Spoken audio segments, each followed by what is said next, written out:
Itu kandungan hadis yang telah lalu. Hadis yang berikutnya adalah membahas tentang talqin setelah mati. Sekali lagi pembahasan kita adalah hukum talqin atau mentalqin orang yang sudah meninggal. Sebelumnya kami ingin tahu bagaimana yang kita pahami sekarang ini, apa kira-kira hukumnya mentalqin mayat setelah mati. Sudah dikubur kemudian ditalqin, kira-kira apa hukumnya? Silakan, tidak apa-apa, coba. Bid'ah. Ada yang lain? Tidak ada yang lain. Jadi selama ini kita tahu bahwa itu adalah bid'ah. Taib. Kita ketika membaca hadis ini nanti akan tahu bahwa ternyata di sana ada paling tidak 3 pendapat. Inilah manfaat kita belajar. Sehingga kita tahu perbedaan pendapat, sehingga kemudian kita bisa melihat kalau memang itu pendapat di kalangan para ulama pendahulu kita, maka ada sisi toleran dalam masalah khilafiyah, ijtihadiyah. Kalau memang khilafnya itu, perbedaan itu adalah mu'tabar, dianggap ada oleh para ulama kita.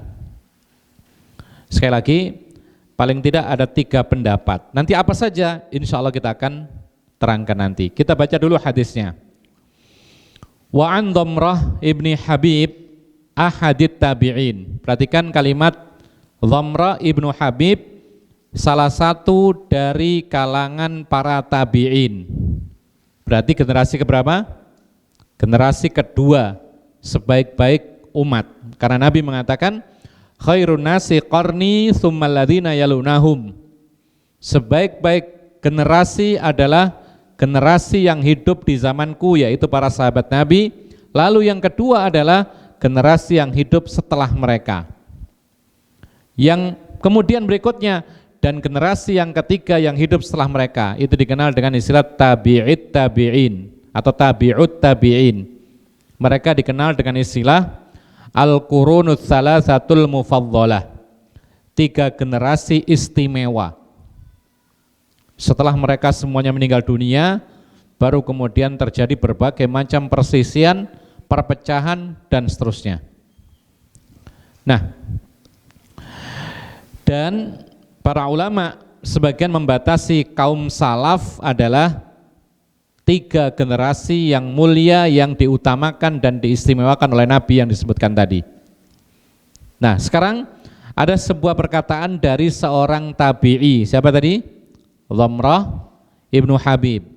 Beliau mengatakan qala kanu yastahibbuna idza suwiya 'alal mayyiti qabruh wan sarafan nasu anhu an yuqala 'inda qabrihi ya fulanun qul la ilaha illallah thalatha marratin ya fulan qul rabbiyallah wa dinil islam wa nabiyyi muhammadun rawahu Sa'id bin Mansur mauqufan wali Tabrani nahwuhu min hadithi Abi Umamah marfu'an mutawwala. Kata Dhamrah ibnu Habib, seorang tabi'i, beliau menegaskan, dahulu mereka menyukai, yastahibuna menyukai. Jadi kalau tabi'in mengatakan mereka menyukai, maka nisbatnya yaitu paling maksimal adalah 1 generasi di depan mereka, yaitu para sahabat, karena yang menyebut adalah tabi'i.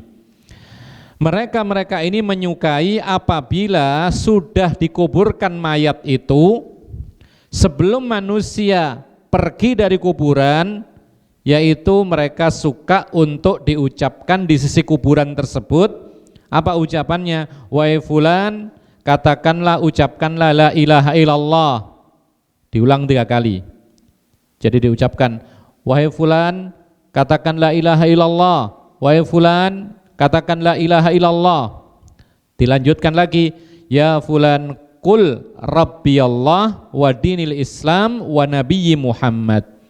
Dan katakan juga, Tuhanku Allah, agamaku Islam, dan nabiku adalah Muhammad. Kita lihat keterangan Al-Hafidz Ibnu Hajar Al-Asqalani.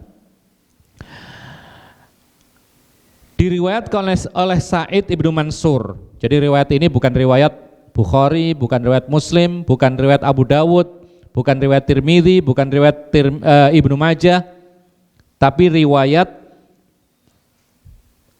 Sa'id Ibnu Mansur secara mauquf. Artinya mauquf itu terputus, hanya sampai para sahabat dan tidak dijelaskan siapa sahabat ini atau siapa mereka ini. Artinya tidak sampai kepada Nabi SAW. Dan Tabrani juga mengeluarkan hadis semisal ini dari Abu Umamah secara terangkat sampai ke Nabi dalam hadis yang sangat panjang. Jadi intinya hadis ini adalah ada keterangan tabi'in bahwa ada para sahabat Nabi yang melakukan talqin mayat setelah dikuburkan. Namun hadisnya adalah hadis yang mauquf. Ditambahkan lagi keterangannya adalah keterangannya tentang sanad hadis ini, yaitu hadis ini adalah hadis yang sangat-sangat lemah. Sangat lemah. Nanti akan kita jelaskan apa sebab kelemahan hadis ini. Paling tidak di situ disebutkan yaitu ada perawi yang majhul. Ada perawi majhul. Siapa itu? Dia adalah Sa'id Al-Azdi. Jadi salah satu perawinya namanya Sa'id Al-Azdi. Status periwayatannya dia adalah orang majhul. Apa majhul? Tidak dikenal, tahu-tahu muncul meriwayatkan hadis.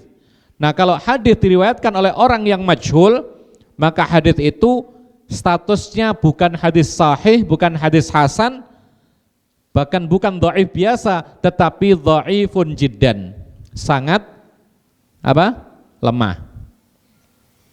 Lain halnya kalau perawi ini bermasalah. Masalahnya apa? Masalahnya hafalannya sedikit lemah. Ini masih bisa dikatakan dhaif biasa dan bisa dikuatkan dengan hadis yang semisal. Tapi karena di sini riwayat majhul, maka hadis ini dikatakan dhaifun jiddan. Kemudian ikhwan fiddin azakumullah, Imam Nawawi, Imam Al-Iraqi mengatakan isnaduhu dhaifun. Sanad hadis ini juga dhaif. Ibnul Qayyim mengatakan hadithuhu la yasih. Hadis dari Al-Azdi tadi tidak sahih.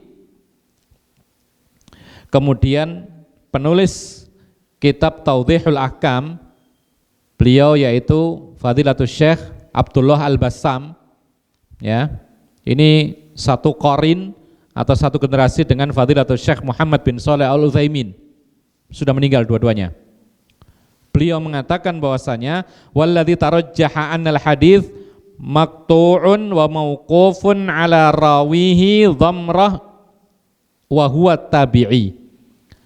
Dan yang benar hadis ini adalah hadis yang terputus kepada tabi'in, wa mauquf, dan juga mauquf terputus atas sahabat Nabi atau kepada perawinya yaitu Dhamrah ibnu Habib, seorang tabi'i, sehingga tidak sampai kepada Rasulullah SAW, tidak sampai disetujui oleh Nabi SAW. Bahkan ada sebagian para ulama yang nyata-nyata menyebut amalan ini adalah amalan, mohon maaf ya, di sini disebutkan amalan bid'ah.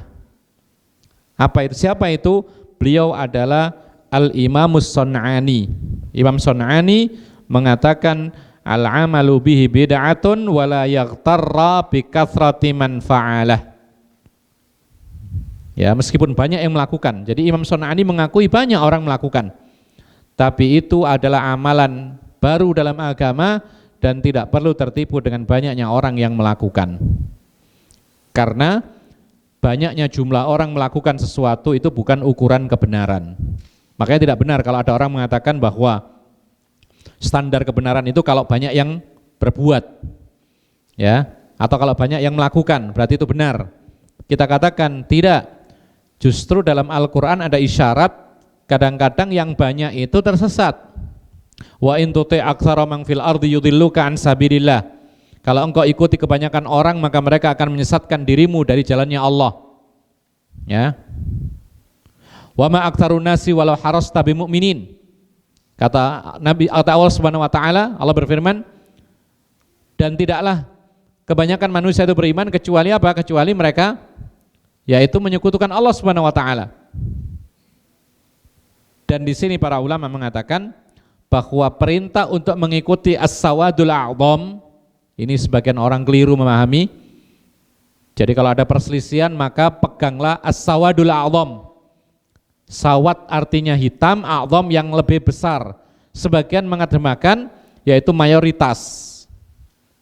Ini termasuk kekeliruan. Karena sawadul a'dham di sini artinya adalah al-jamaah yang disebutkan oleh Nabi, dan al-jamaah telah dijelaskan oleh Ibnu Mas'ud.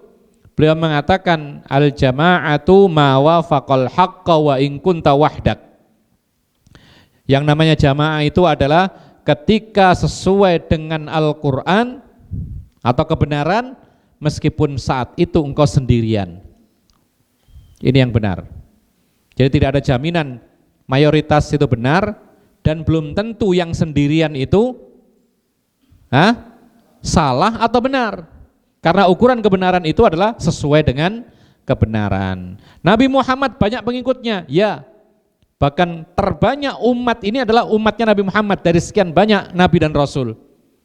Tapi ingat, pengikut kebenaran pun juga ada yang minoritas. Bukankah Nabi menceritakan ada Nabi pengikutnya cuman rahtun, antara 3 sampai 7 orang.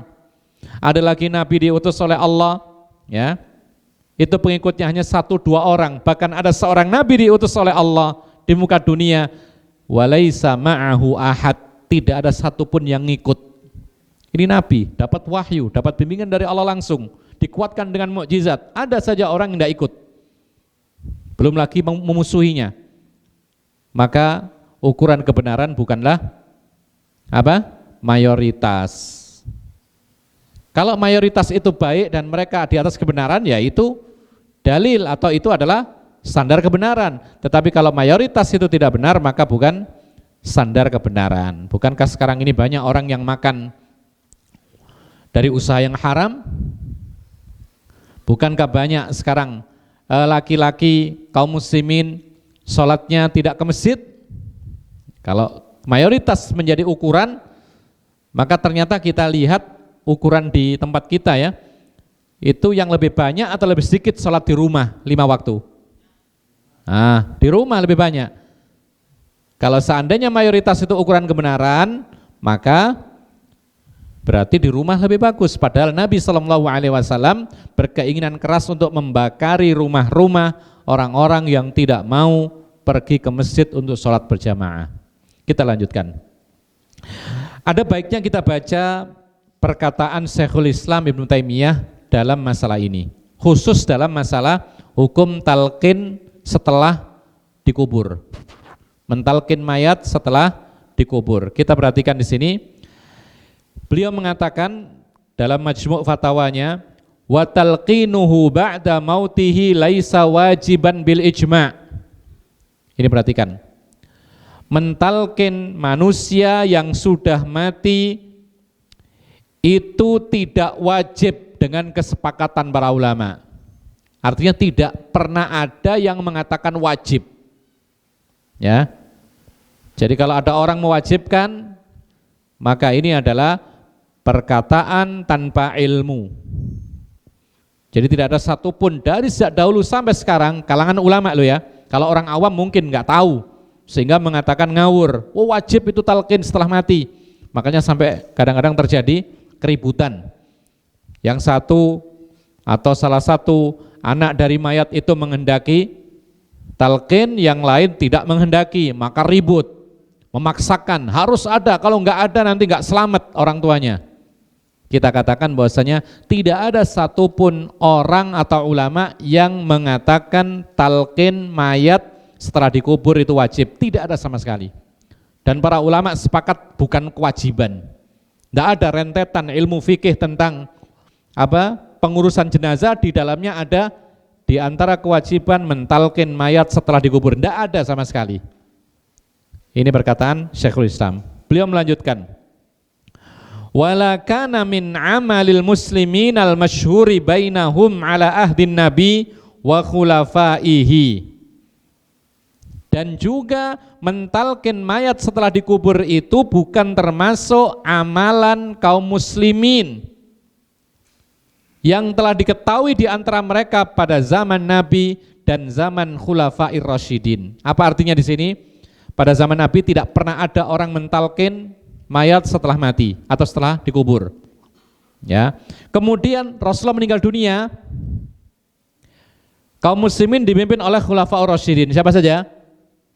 Zamannya Abu Bakar, zaman Umar, zaman Utsman, zaman Ali, Khulafaur Rasyidin memimpin kaum muslimin. Saat itu masih banyak para sahabat Nabi, tidak ada dikenal yang namanya mentalkin mayat setelah dikubur. Jadi sampai Khulafaur Rasyidin meninggal dunia semua, baru kemudian dikatakan bal dzalika ma'thurun an ta'ifatin minas sahabah. Akan tetapi mentalkin mayat setelah dikubur itu ada riwayat dari sebagian sahabat Nabi seperti Abu Umamah Al-Bahili wa Wathilatu Ibnul Ashqa, dan juga sahabat yang kedua Wathilah Ibnu Ashqa. Jadi hadis dhamrah ini tidak dimasukkan. Ya. Jadi ada yang lebih tinggi lagi. Itu ada athar, ada riwayat dari siapa tadi? Abu Umamah Al-Bahili, Wathilah Ibnu Ashqa. Ditambahkan lagi, faminal a'immati man rakhasa fihi kal imami Ahmad. Adapun di antara imam 4, di kalangan imam 4 atau 4 imam madhab, ada yang memberi rukhsah. Apa rukhsah? Membolehkan, bukan mewajibkan ya. Ada yang memberi rukhsah, memberi keringanan atau membolehkan.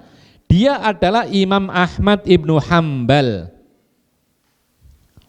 Wa qad istahabbahu ta'ifatun min ashabihi. Bahkan sebagian yaitu ulama mazhab Ahmad bin Hambal itu malah menyunahkannya. Ya, malah menyunahkannya. Kemudian wa ashabus Syafi'i, demikian pula para ulama mazhab Syafi'i, mereka menyunahkan juga. Wa minal ulama iman yakrahuhu li'tiqadihi annahu bid'ah. Berapa sudah pendapat ini?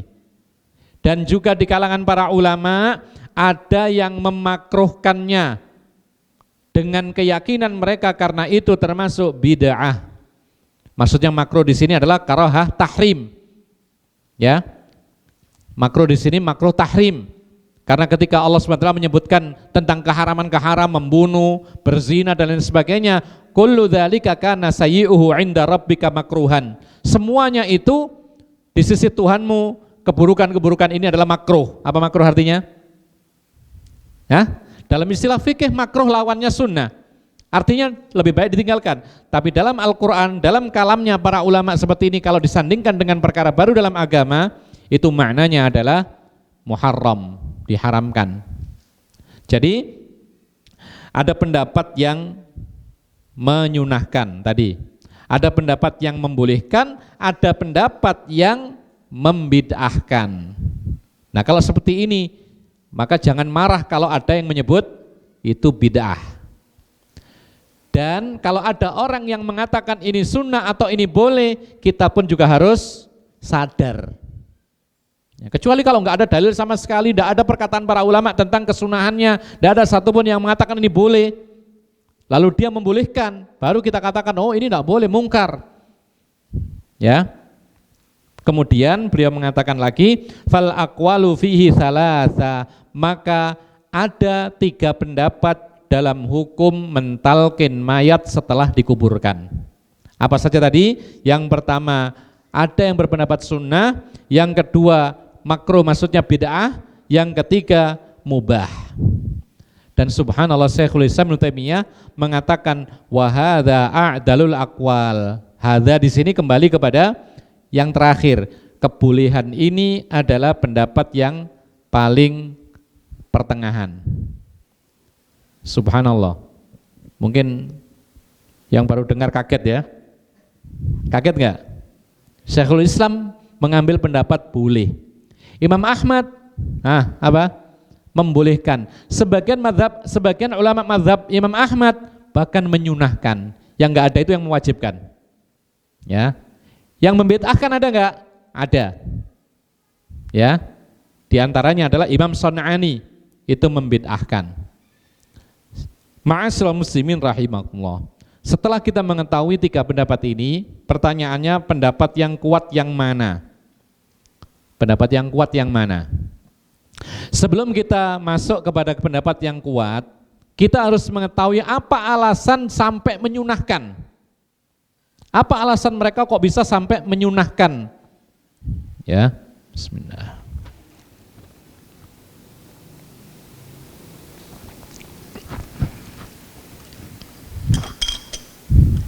Jadi kita ini kalau ada perbedaan pendapat, kita tidak boleh taklid. Kita ini disuruh mencari mana pendapat itu yang lebih benar. Ya.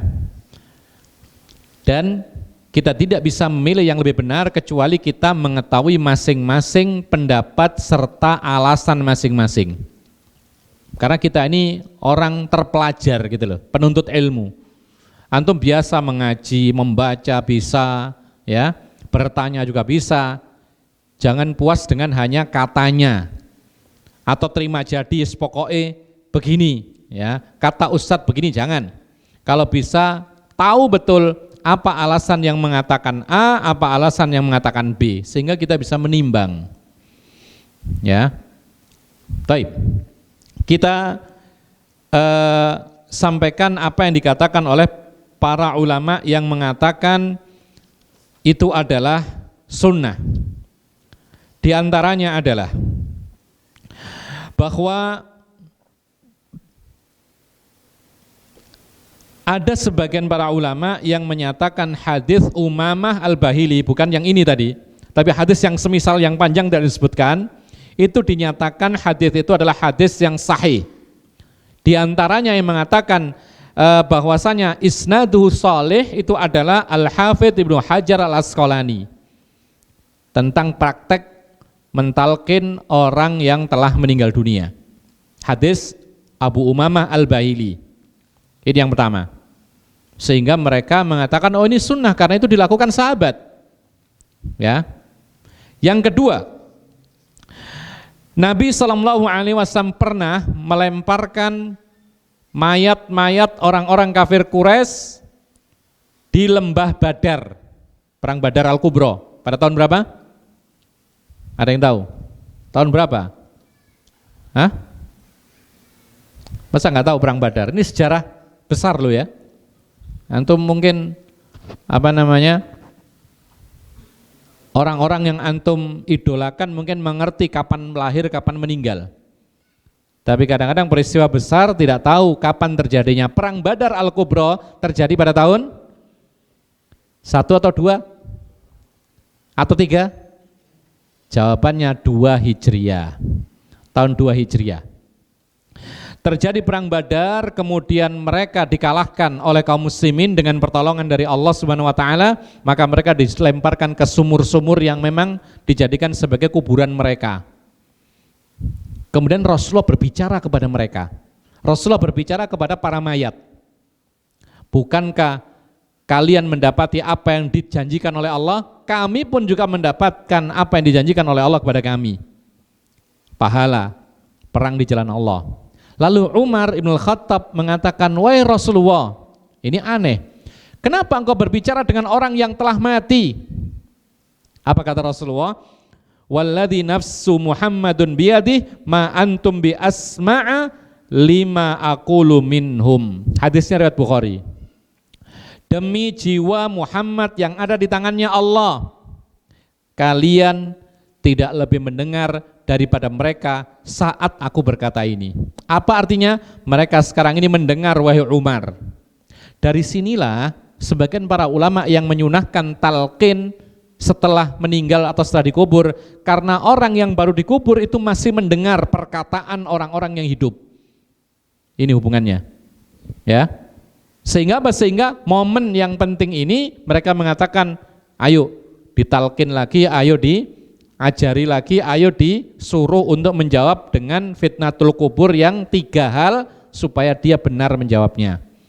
Tentu saja kita katakan nanti ini pendapat yang dhaif gitu loh, lemah. Tapi kita ingin tahu apa sih alasan mereka kok bisa menyunahkan. Yang ke berapa?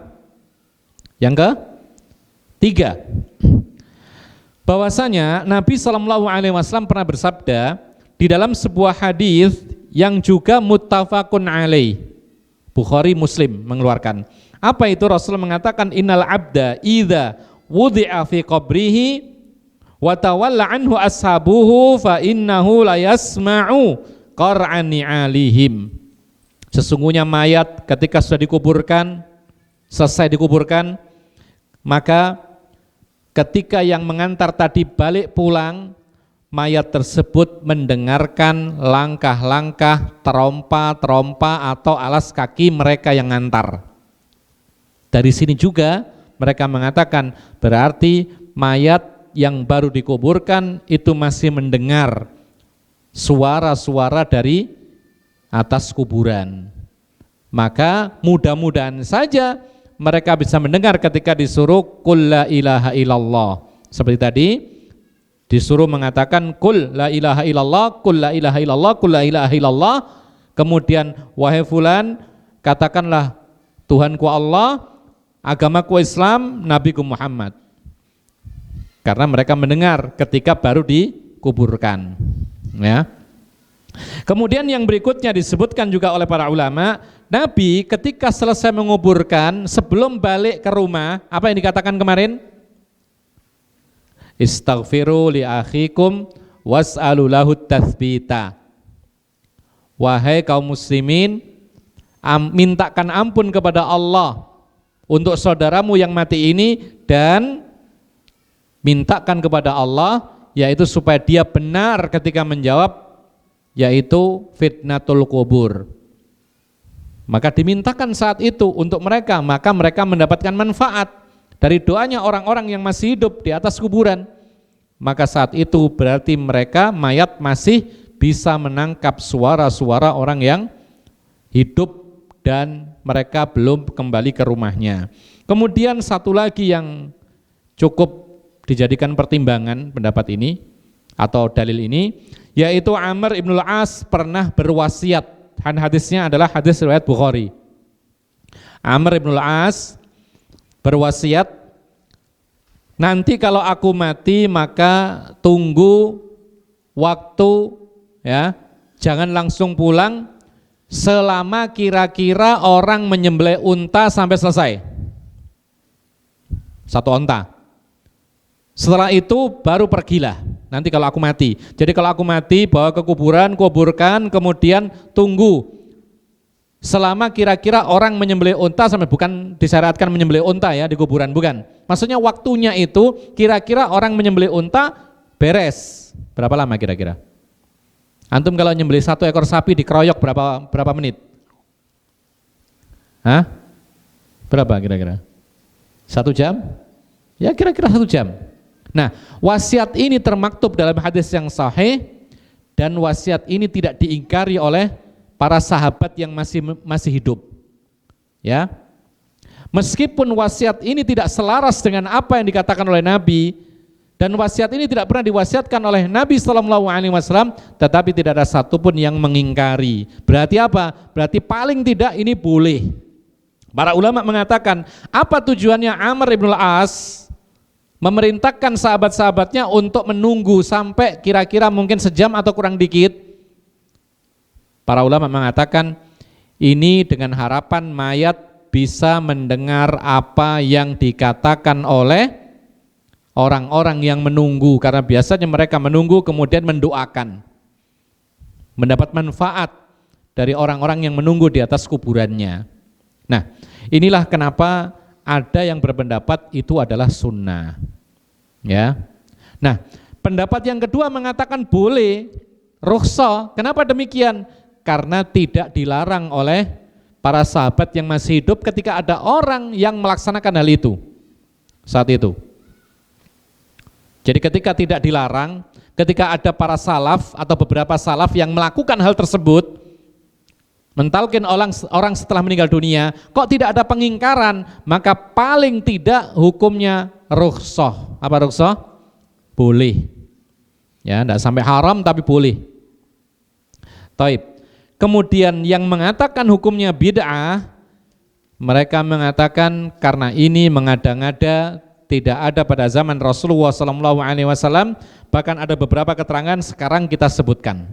Sekarang kita sebutkan apa keterangan atau dasar yang mengatakan mentalkin orang setelah mati itu adalah bid'ah.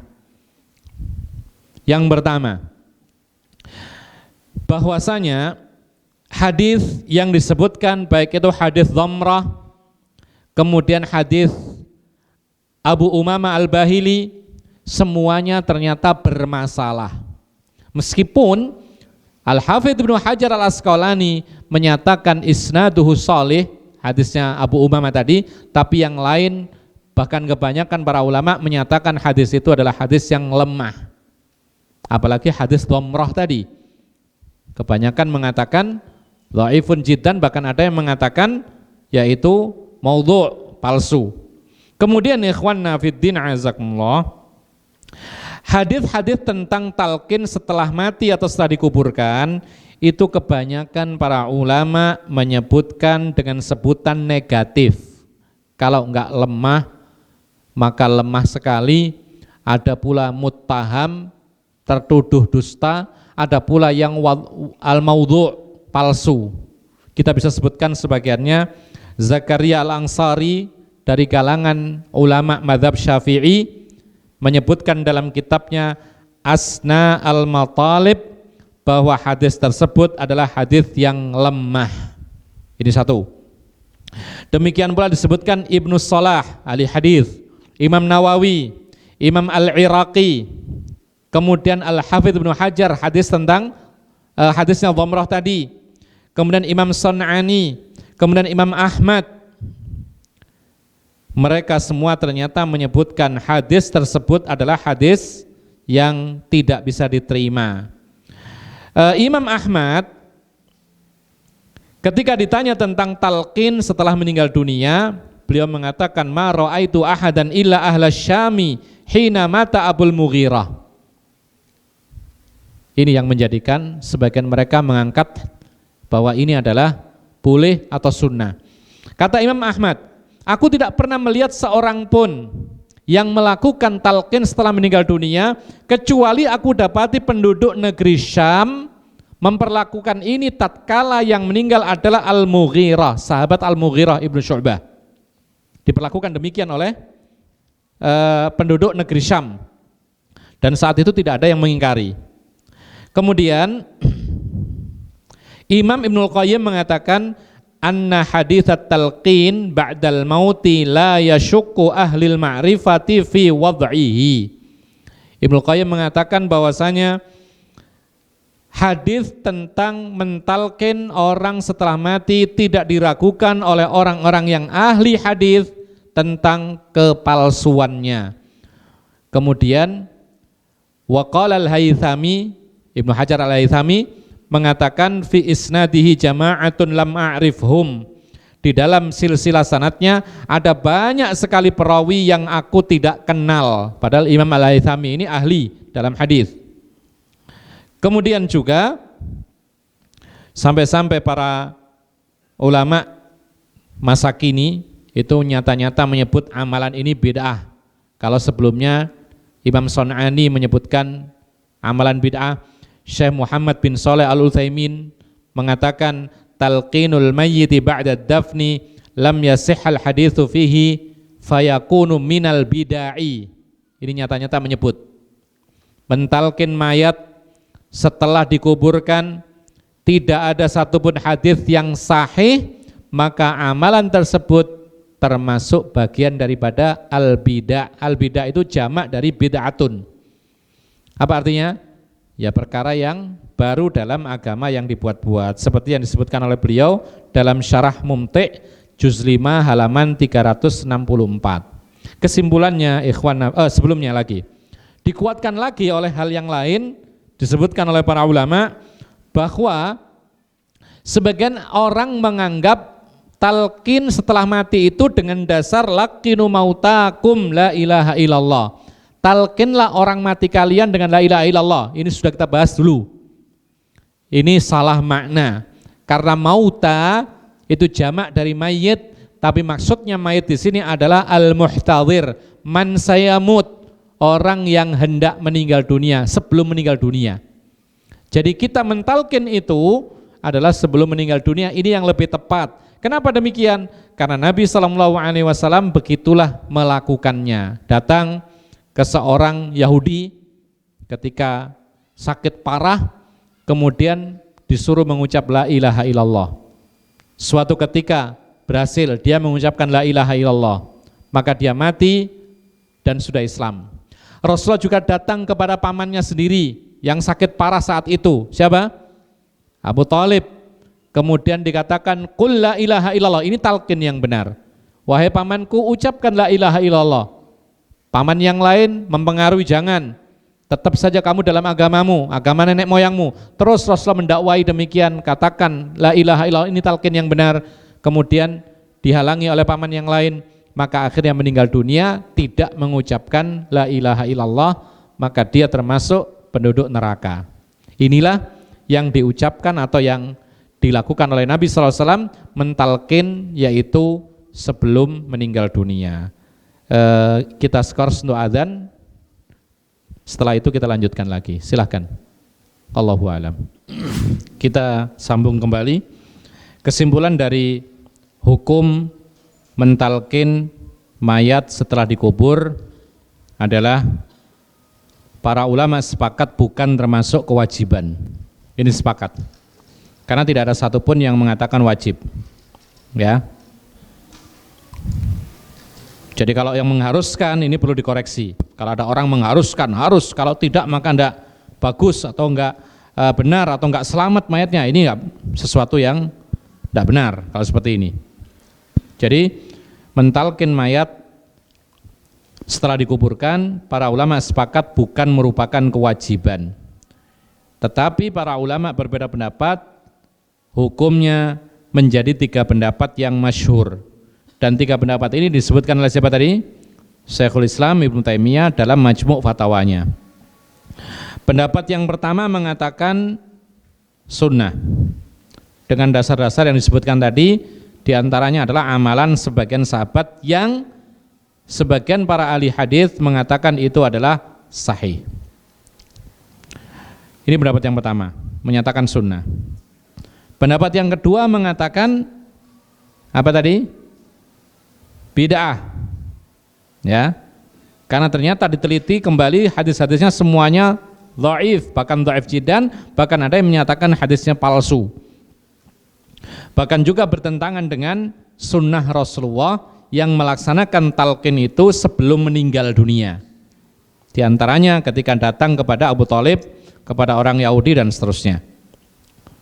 Kemudian pendapat yang ketiga adalah pendapat yang mengatakan rukhsah, boleh. Dan pendapat yang ketiga ini berusaha mengumpulkan sekian banyak pendapat.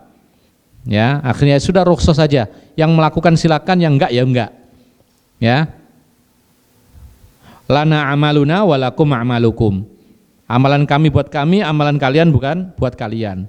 Nah, seperti ini ikhwan fillah azakumullah, kita menyikapinya seperti yang disikapi atau yang dilakukan oleh para ulama, bahwa kalau kita meyakini dan ini yang benar, itu adalah perkara baru dalam agama, maka kita tidak usah melakukannya. Kemudian orang-orang yang menganggap itu adalah boleh atau sunnah, maka tidak boleh tersinggung dengan orang-orang yang berpendapat itu adalah bid'ah. Karena memang ada yang mengatakan seperti Imam Sun'ani mengatakan itu bid'ah. Jadi mereka tidak boleh tersinggung dengan orang yang tidak mau melakukannya karena menganggap itu adalah perkara bid'ah. Tapi bagaimana dengan orang yang kekeh melakukannya? Ya, mengambil pendapat Imam Ahmad yang membolehkan misalnya, Apakah kita ingkari lalu kita berani bertengkar di kuburan? Jawabnya enggak usah. Ini jadi fitnah semakin besar. Kita katakan lana amaluna walakum amalukum. Terserah, kalau mereka melakukan itu tanggung jawab mereka. Kalau mereka punya pegangan ya sudah, mereka bertanggung jawab dengan apa yang mereka pegang itu dan diamalkan. Ya, insya Allah dalam masalah ini ada keluasan, artinya khilaf seperti ini adalah khilaf yang kita harus berlapang dada. Lain halnya kalau khilaf berbeda pendapat itu di kalangan orang, yang satu ada dalil, yang satu nggak pakai dalil, cuman akal-akalan. Ini yang harus kita tegaskan bahwa itu adalah perkara yang tidak boleh sama sekali, bid'ah, kita ingkari terang-terangan dan seterusnya. Tapi kalau semacam ini maka kita harus melihat maslahat atau mudorotnya ketika kita ingin mengingkarinya. Ya. Kemudian ada hal yang berkaitan dengan masalah mayat, yaitu sebagian mengatakan bahwa dianjurkan untuk membaca surat Yasin. Ya, apa hukumnya? Ikhwan fillah azakumullah, banyak di antara kaum muslimin yang mengamalkan khusus bacaan surat Yasin berkaitan dengan mayat. Karena apa? Karena mereka mengaitkan fadilah-fadilah surat Yasin yang disebutkan. Dan kita paling tidak harus mengetahui hadis-hadis tentang fadilah surat Yasin. Maka kita ungkap sekarang, ada beberapa fadilah keutamaan surat Yasin, tetapi semuanya itu tidak lepas dari permasalahan keabsahan dan kelemahannya. Ada masalah. Contoh, suatu hadis yang sangat masyhur, mungkin antum sering dengar ini. Man qara'a Yasina fi lailatil jum'ati ghufiralah. Ya. Barang siapa membaca surat Yasin pada malam Jumat, maka akan diampuni dosanya. Makanya banyak orang baca malam Jumat dengan harapan dosanya habis. Sehingga yang dibaca Yasin saja. Ya. Enggak kenal surat Al-Kahfi.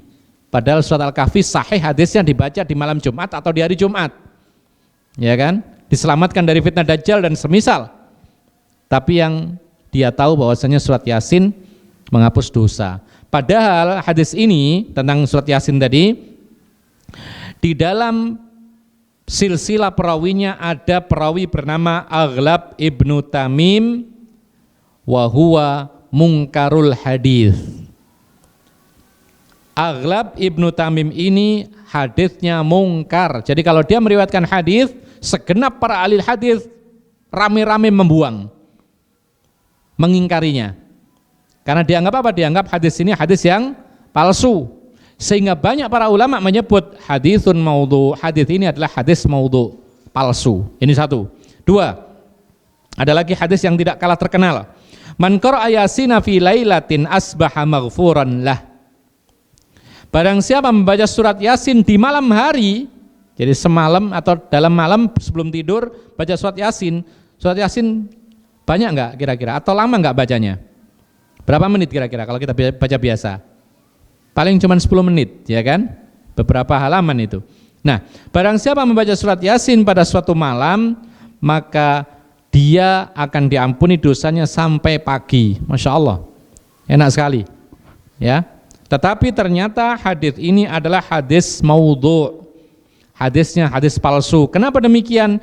Di dalamnya ada perawi Muhammad ibnu Zakaria wa huwa wadha'. Dikatakan oleh segenap para pakar hadis, dia adalah wadha'. Wadha' itu adalah alladzi yadha'u hadis katsiran. Sering-sering memalsu hadis. Ya, ini kita nukil dari para pakar hadis ya, bukan dari kita sendiri. Bisa dicek nanti. Yang ketiga, ada hadis juga, mungkin kita pernah dengar, inna likulli syai'in qalban wa qalbul Qur'an Yasin.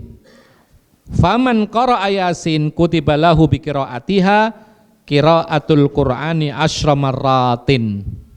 Ini lebih menakjubkan lagi. Sesungguhnya setiap perkara itu atau segala sesuatu itu memiliki jantung. Ya. Ada yang menerjemahkan hati. Dan hatinya Al-Qur'an itu adalah Yasin.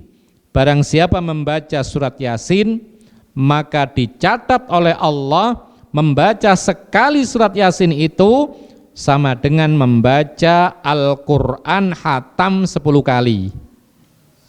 Enak sekali, ya. Jadi tidak usah capek-capek, sudah baca Yasin aja semalam atau sekali saja, khatam 10 kali.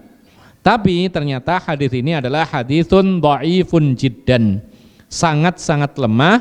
Kenapa demikian? Karena salah seorang perawinya disebutkan namanya Harun Abu Muhammad majhul. Dia adalah orang yang majhul, tidak dikenal sebagai perawi, tahu-tahu muncul meriwayatkan hadis ini. Kalau dikatakan pendusta, ya kita nggak tahu apakah pendusta atau enggak. Tapi yang jelas dia tahu-tahu muncul membawa hadis ini, ya. Maka di sini disebut majhul, dan hadisnya orang yang majhul tidak dikenal sebagai perawi, maka tidak diterima. Antum misalnya begini, antum duduk di majelis ini, tiba-tiba datang orang antum tidak kenal sama sekali, lalu menyampaikan kepada antum hadis Nabi yang tidak pernah antum dengar. Antum tidak mengenal siapa orang ini. Ya, tahu-tahu datang, ya mukanya tidak pernah dilihat di kota ini, tidak pernah sama sekali, satu pun tidak ada yang kenal, sehingga tidak ada yang merekomendasi sama sekali. Tiba-tiba menyampaikan hadis yang betul-betul baru, tidak pernah didengar. Antum terima nggak kira-kira? Ini namanya riwayat majhul. Kalau dalam masalah periwayatan hadis ditolak hadisnya majhul. Nah, kita saja ragu kalau ada orang tahu-tahu mengabari sebuah hadis baru. Jangankan orang yang tidak pernah kita dengar atau tidak pernah kita kenal, bahkan ketika ada seorang penceramah menyampaikan hadis yang tidak pernah kita dengar sama sekali pun kita ragu, iya kan? Loh, ini hadis kapan ini? Nggak pernah dengar ini. Kok aneh ya? Apalagi yaitu orang yang betul-betul tidak pernah dikenal sebagai perawi hadis. Ini dibuang oleh para ulama. Kemudian ada pula hadis Iqra'u Yasina ala mautakum. Bacakan Yasin buat orang mati kalian. Bacakan Yasin buat orang mati kalian. Hadis ini hadis yang dhaifun jiddan. Kenapa demikian? Karena di dalam silsilah perawinya ada Abu Utsman majhul, wa abuhu majhul. Ada 2 orang majhul. Di situ ada Abu Utsman, dicek oleh para ulama, siapa sih Abu Utsman ini? Tidak dikenal. Biografi para muhaditsin tidak ada. Bahkan abunya, an abihi, dari ayahnya, siapa ayahnya ini juga tidak dikenal, majhul juga. Maka ada 2 kemajhulan mengakibatkan hadis ini pun juga hadis yang dhaif, bahkan dhaifun jiddan.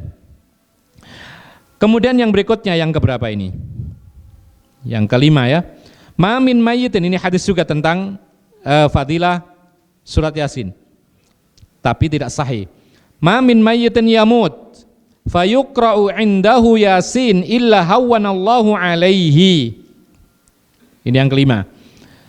Apabila ada seorang yang meninggal dunia lalu dibacakan di sisinya surat Yasin, ini banyak yang mengamalkan. Jadi apabila ada orang meninggal dunia lalu dibacakan surat Yasin di sisinya, biasanya di dekat kepalanya, maka pasti Allah akan meringankan azabnya. Sebagian mengartikan apabila ada orang yang mau mati lalu dibacakan surat Yasin di sampingnya, maka diringankan kematiannya, dimudahkan kematiannya. Ya, dan subhanallah ada yang terjadi demikian dan terbukti.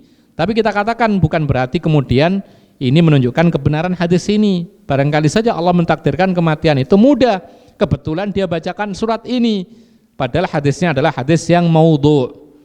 Hadis ini hadis palsu. Kenapa demikian? Karena di dalam silsilah perawinya ada Marwan ibnu Salim al-Jazari, disebut oleh sebagian para ulama wadda', disebut sebagai mungkarul hadis oleh sebagian para pakar hadis yang lain. Jadi antara wadda', pemalsu hadis, dengan mungkarul hadis, orang yang ketika meriwayatkan hadis itu dianggap mungkar, yaitu tidak sahih sehingga ditinggalkan, diingkari oleh para ulama. Jadi kesimpulannya adalah fadilah surat Yasin ada enggak? Banyak, tetapi semuanya tidak sahih, sehingga tidak boleh kita mengkhususkan surat Yasin dengan dalil hadis-hadis yang tidak sahih. Kalau kita mengkhususkan sesuatu itu harus pakai dalil. Misal Rasulullah mengatakan qul huwallahu ahad ta'dilu thulutsal Quran. Surat Al-Ikhlas qul huwallahu ahad itu menyamai pahalanya yaitu sepertiga Al-Quran. Benar, ada hadisnya benar. Kemudian Rasulullah SAW memberikan keutamaan barang siapa membaca 2 ayat terakhir surat Al-Baqarah maka Allah akan menjaganya, benar. Kemudian Rasulullah mengatakan barang siapa membaca ayat kursi di malam hari maka Allah akan melindunginya sampai pagi, benar. Barang siapa membaca surat Kahfi di malam Jumat atau hari Jumat maka pahalanya demikian dan demikian, benar.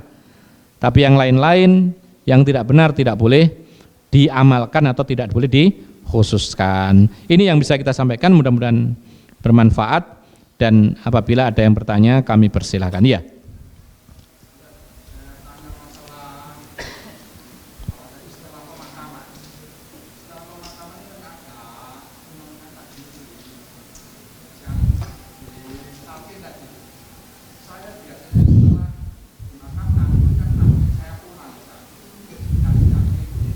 Ya.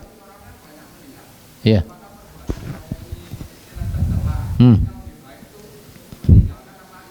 Ya. Pertanyaannya sekarang Bapak meyakini itu apa hukumnya? Nah, kalau beda enggak apa-apa ditinggalkan. Bahkan itu menjadi nasihat. Jadi kalau kita misalkan melihat setelah menguburkan kemudian orang pada melakukan amalan ini, ya. Nah, saya meninggalkan atau saya tunggu karena saya toleran. Kita katakan hukum asalnya kalau kita meyakini itu muhdats, itu bid'ah, tinggalkan. Ya, kecuali kalau ada fitnah, kecuali ada keburukan yang lebih besar akibat itu, ya itu sabar di situ. Tapi kalau tidak ada masalah, bahkan ini merupakan peringatan buat mereka bahwa saya tidak sependapat, silakan tinggalkan dengan baik-baik, ya, dengan kalimat yang lembut, mungkin bisa berpamitan kepada keluarganya, maaf saya dulu ya, kan enak. Ya, sehingga orang mikir, loh ini kenapa? Oh, orang ini ternyata nggak sepakat dengan kami, sehingga mereka akhirnya mau bertanya, mau membaca, dan akhirnya tahu, oh ternyata ini ada pendapat yang mengatakan perkara baru dalam agama. Jadi hukum asalnya ditinggalkan. Kecuali kalau ada fitnah, kerusakan yang lebih besar, maka antum bertahan untuk menghindari fitnah dan mudarat yang lebih besar. Allahu a'lam. Ya. Tapi setelah mendoakan ya, setelah mendoakan sendiri. Paling tidak kita mendoakan Allahumma ighfir lahu wasabbithu. Ya Allah, ampuni dosanya dan berilah kebenaran atau mudahkan kebenaran menjawab fitnah kubur di alam kubur ini. Setelah itu ditinggalkan, tidak ada masalah. Ya, Allahu a'lam. Silahkan.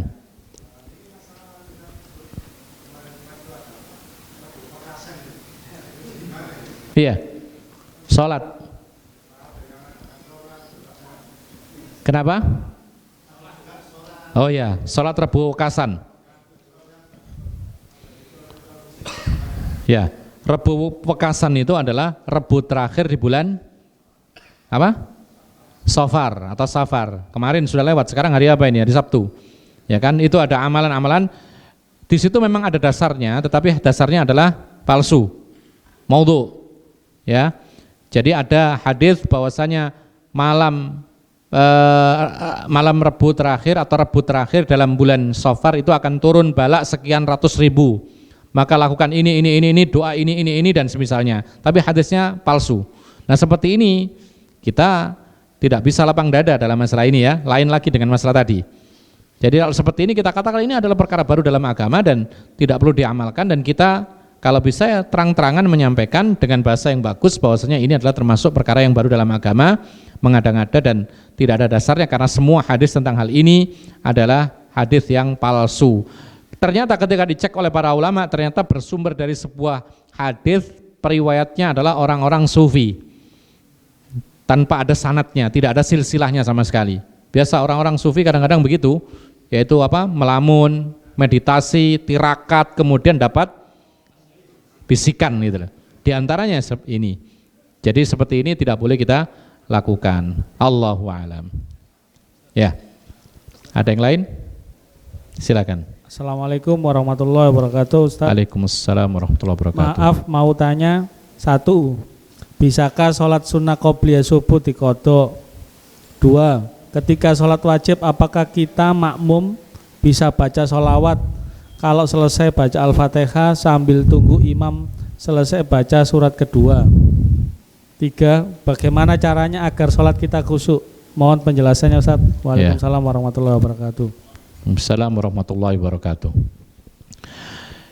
Pertanyaan yang pertama tadi, apa tadi? Qobliyah subuh diqodho, boleh enggak? Jawabannya boleh. tapi afdolnya setelah matahari meninggi setinggi tombak. Ya. Kenapa demikian? Boleh-boleh saja diqadha langsung. Jadi misalnya orang sholat subuh selesai, belum sempat sholat qobliyah subuh, padahal qobliyah subuh itu pahalanya luar biasa. Apa pahalanya? Ada yang tahu? Mendapatkan lebih baik dari dunia dan seisinya. Jadi kalau antum kehilangan mobil, ya, itu tidak sebanding dengan kelewatan qobliyah subuh 2 rakaat. Mestinya antum lebih sedih ketika kehilangan mobil atau 2 rakaat. 2 rakaat mestinya, ya. Tapi kebanyakan kita sampai nangis-nangis kalau kehilangan mobil. Taib. Nah sekarang kalau kelewatan, terlanjur sholat berjamaah subuh selesai, boleh nggak kita qadha langsung? Jawabannya boleh. Cuman Rasulullah SAW pernah menegur. Ketika ada orang setelah sholat subuh lalu berdiri lagi sholat 2 rakaat, Rasulullah mengatakan, apakah sholat subuh itu 4 rakaat? Kemudian dia menjawab, wahai Rasulullah, saya belum sempat qobliyah subuh. Lalu Rasulullah diam. Apa artinya? Pertama, di situ boleh mengqadha langsung. Cuman afdolnya jangan waktu itu. Karena apa? Karena orang akan mengira kita ini sholat lagi setelah subuh. Padahal di dalam Islam tidak boleh sholat sunnah setelah sholat subuh. Akhirnya orang salah paham kepada kita. Loh kok ada ba'diyah? Padahal ba'diyah subuh tidak ada. Ya kalau orang mau bertanya seperti Rasulullah, ini sholat apa? Kalau nggak tanya, pulang nyebar fitnah. Oh orang itu loh, sholatnya subuh habis itu sholat lagi. Nah, kalau orang nggak suka kepada kita itu ada saja pintu untuk masuk fitnah. Ya, yang namanya orang benci begitu. Jadi apapun titik dianggap salah sudah disebarkan. Lain dengan orang yang suka dengan kita, salah pun kadang-kadang tidak dikritik kan gitu. Tapi kalau ada orang yang benci, orang yang menjadi musuh itu melihat celah. Makanya Rasulullah SAW menganjurkan kalau memang ada subuh belum qobliyah subuh maka ditunda mengqadhanya sampai matahari terbit setinggi tombak, karena setelah subuh itu ada larangan sholat sunnah. Tapi tadi ini boleh kalau memang ini ada sebabnya, tadi qobliyah subuh belum dilakukan, cuman untuk menghindari salah paham, suudzon dan semisal maka dilakukan setelah matahari terbit. Nah kalau misalnya di rumah tidak ada orang melihat, tidak ada orang suudzon, ya silahkan, tidak ada masalah, daripada lupa. Padahal pahalanya luar biasa. Sampai para ulama mengatakan orang paling kaya itu adalah bukan orang yang paling banyak harta, tapi orang yang bisa melakukan qobliyah subuh 2 rakaat karena dia punya dunia dan seisinya. Ya, bukan hanya mobil 5, dunia seisinya. Ini yang pertama. Yang kedua tadi apa? Ketika sholat wajib, apakah kita makmum bisa baca sholawat kalau selesai baca Al-Fatihah sambil tunggu imam selesai baca surat kedua? Taib. Kita sebagai makmum mendengarkan imam membaca surat Al-Fatihah sampai ghairil maghdubi alaihim waladhdallin amin. Kemudian sang imam biasanya kadang-kadang, ya enggak semua, itu berhenti sejenak. Ya. Sekarang makmum boleh enggak bersalawat atas Nabi? Jawabannya ini masalah ibadah. Kalau urusan ibadah itu harus ada dalil. Memang salawat itu dianjurkan mutlakon, diperbanyak hari Jumat, tapi khusus ketika setelah baca Al-Fatihah ada salawat, maka Allahu a'lam, kami belum tahu hukumnya. Artinya apa? Lebih baik jangan, ya, karena tidak ada perintahnya dan kami tidak mendengar adanya dalil membaca salawat setelah Al-Fatihah, maka lebih baik jangan. Terus apa yang dilakukan? Ya menunggu imam, dan imam jangan lama-lama. Mungkin memberi kesempatan orang yang belum baca Al-Fatihah, ya ini ada dalam mazhab Syafi'i demikian, tapi tidak boleh lama-lama, ya. Atau mungkin sang makmum boleh membaca surat, karena itu memang waktunya membaca surat setelah Al-Fatihah. Itu yang kedua. Jadi jawabannya jangan, lebih baik ditinggalkan karena kami tidak mengetahui dalilnya.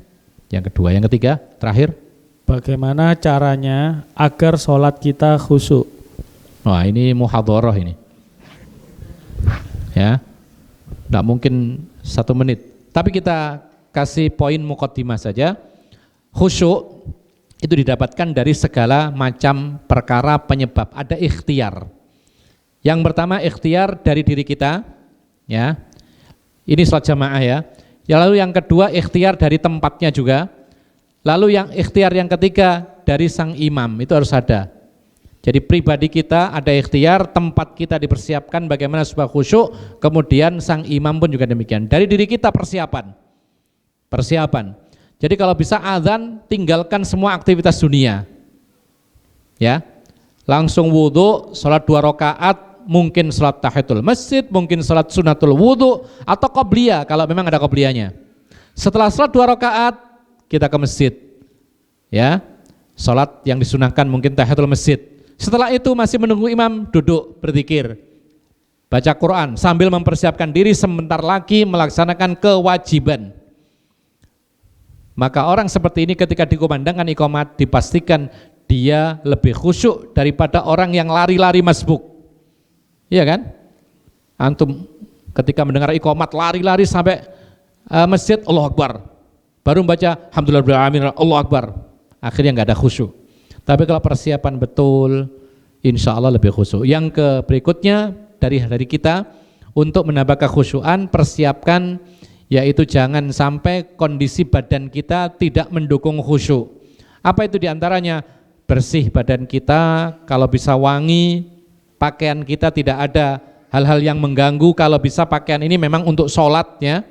Rasulullah pernah mengingkari orang yang sholat Jumat dengan pakaian bekerja kotor-kotor, maka Rasulullah mengingkari dengan mengatakan kenapa tidak mengganti 2 helai baju yang lainnya, lebih bagus. Bukan harus baru ya, tetapi paling tidak suci, bersih ya, kemudian tidak sampai mengganggu dirinya sendiri dengan hal-hal yang bau dan semisalnya. Kemudian yang berikutnya yaitu berkaitan dengan amaliyah sholatnya. Untuk menambah kekhusyuan, maka kalau bisa kita betul-betul paham yang kita baca, itu penting ya. Gimana mau khusyuk kalau kita baru takbir, aduh imamnya kok lama sih bacanya, tidak bisa khusyuk, mengeluh. Kalau kita bisa paham apa yang dibaca oleh imam, subhanallah, indah sekali Al-Quran itu, tata bahasanya yang luar biasa, maknanya, hukum-hukum di dalamnya luar biasa. Apalagi kalau yang dibaca adalah surat di dalamnya ada kisah, itu luar biasa antum. Antum kalau memahami surat apa yang di dalamnya itu rata-rata kisah, sebuah kisah yang menarik. Nah, itu surat Yusuf. Antum kalau memahami isinya surat Yusuf, antum tidak terasa dibaca sampai habis atau hampir habis surat tersebut, masya Allah indahnya. Seperti antum mendengarkan pengajian. Ya, kalau paham isinya. Ya. Tapi kalau nggak paham, jangankan sampai selesai, baru pertama mendengar alif lam mim, waduh ini sampai kapan ini? Padahal yang dibaca cuma 2 ayat kadang-kadang. Jadi ketika kita ini memahami apa yang kita baca, maka kita biasanya lebih khusyuk. Oleh karena itu paling tidak ikhwan, antum yang mengaji ini biar ada hasilnya, ada target, paling tidak antum ini tetap punya hafalan minimal juz amma. Minimal. Karena biasa yang dibaca imam itu gitu loh. Iya kan? Tanyakan Ustadz Mufid tadi membaca apa? Masih ingat? Surat apa tadi? Nah, juz amma kan? Nah, paling tidak sering sekali dibaca oleh sang imam. Maka paling tidak surat-surat ini kita paham. Ya. Kemudian dari sisi tempat yang kedua, usahakan tempat itu betul-betul menambah kekhusyuan, nyaman. Alhamdulillah tempat kita ini nyaman, AC, sejuk. Ya, di tempat lain itu panas. Sehingga kalau sholat harus pasang kipas, kipasnya harus dihadapkan ke dirinya. Akhirnya tengkar dengan sebelahnya, rebutan kipas, akhirnya kurang khusyuk. Ya, jadi betul-betul dijaga kebersihan, wanginya masjid, ya, ini semuanya dijaga. Kemudian tidak ada perkara-perkara yang mengganggu pandangan, jangan sampai di depan ini ada, makanya tulisan nanti dibalik ya, karena kalau antum sholat menghadap ini, kajian sunnah, baca terus. Kemudian yang terakhir, dari sisi imam pun juga, kalau bisa menambah khusyuknya makmum, karena orang menjadi imam itu sholatnya bukan untuk pribadinya. Makanya dalam Islam itu, kalau menjadi imam kata Rasulullah, maka hendaknya sholat ringkas, seringkas-ringkasnya, tapi bukan yang paling pendek bacaannya, ringkas sesuai dengan sunnah Rasulullah Sallallahu Alaihi Wasallam. Kalau maghrib bacaannya sangat pendek, isya ditambah sedikit, zuhur asar juga demikian, subuh dipanjangkan lagi. Rasulullah membaca An-Najm, Rasulullah membaca At-Tur, Rasulullah membaca Alif Lam As-Sajdah ketika salat subuh. Ya, diikuti itu sunnahnya, bacaannya pun juga kalau bisa bagus, indah. Bayangkan antum kalau salat yang imami enggak hafal, panjang lagi. Sudah nggak hafal panjang, salah-salah, suaranya serak, ya, batuk-batuk, tambah. Jadi nggak nyaman sholat tersebut. Nah, ini semua diperhatikan dan ini semua termasuk ikhtiar untuk mendapatkan sholat yang khusyuk. Allahu a'lam, ini yang bisa kita sampaikan, mudah-mudahan bermanfaat. Wa akhiru da'wana alhamdulillahirabbil alamin. Wa sallallahu ala nabiyyina Muhammadin wa ala alihi wa sahbihi ajma'in. Wa akhiru da'wana alhamdulillahirabbil alamin. Assalamualaikum warahmatullahi wabarakatuh.